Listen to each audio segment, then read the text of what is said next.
Caracterização de minerais, atividade 3. Resolução da atividade 3, unidade 2. Letra A. Explique cada uma das ligações químicas nos minerais.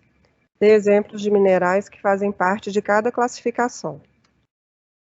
Ligação iônica, fruto da ligação de um ou mais elétrons na camada de valência.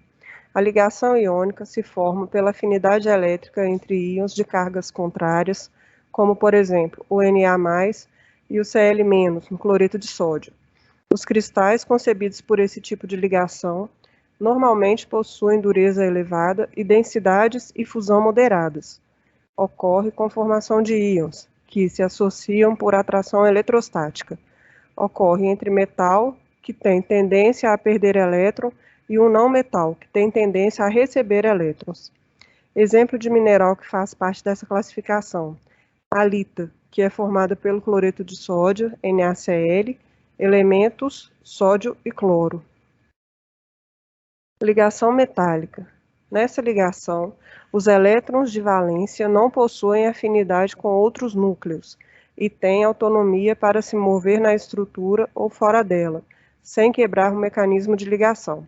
Os elementos metálicos, que têm grandes chances de perder elétrons dos seus átomos, são empacotados como cátions e os elétrons que ficam soltos para derivar são compartilhados e permanecem espalhados entre os íons.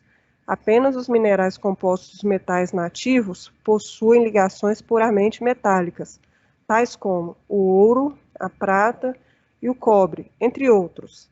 Os sulfetos, como a pirita, apresentam ligações híbridas, apresentando ligações parcialmente metálicas, que resultam no seu brilho metálico.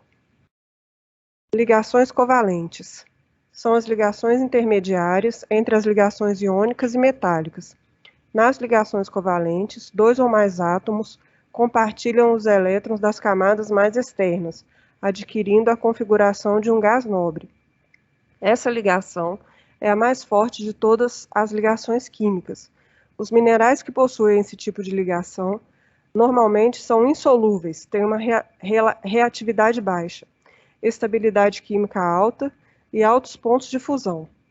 Não gera íons no estado dissolvido e não conduz eletricidade no estado sólido e em solução.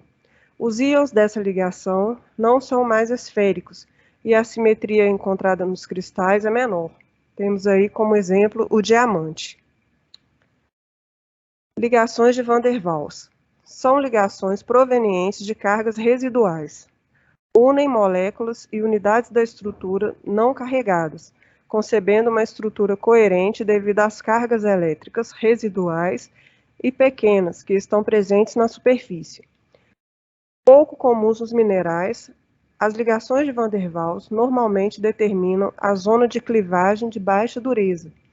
Essas ligações químicas são as mais fracas. A grafita e o enxofre são exemplos. Grafita são camadas de átomos de carbono, ligações covalentes, unidas através das ligações de Van der Waals, mecanismo fraco que possibilita a utilização da grafita nos lápis. Ligações de hidrogênio. São ligações eletrostáticas que ocorrem por meio de um íon de hidrogênio carregado positivamente e um íon negativamente carregado, que é o O2 e N3. Essa ocorre em muitos filosilicatos, como nas micas e nos argilometais. Se existir mais de uma ligação na estrutura de um cristal, esse exibe propriedades fortemente direcionais e inerentes das diversas ligações. Podemos exemplificar também a galena, que possui propriedades vinculadas às ligações metálicas, com condutividade elétrica e brilhos característicos, e com alta clivagem e comportamento frágil, resultante dessas ligações iônicas. Obrigada.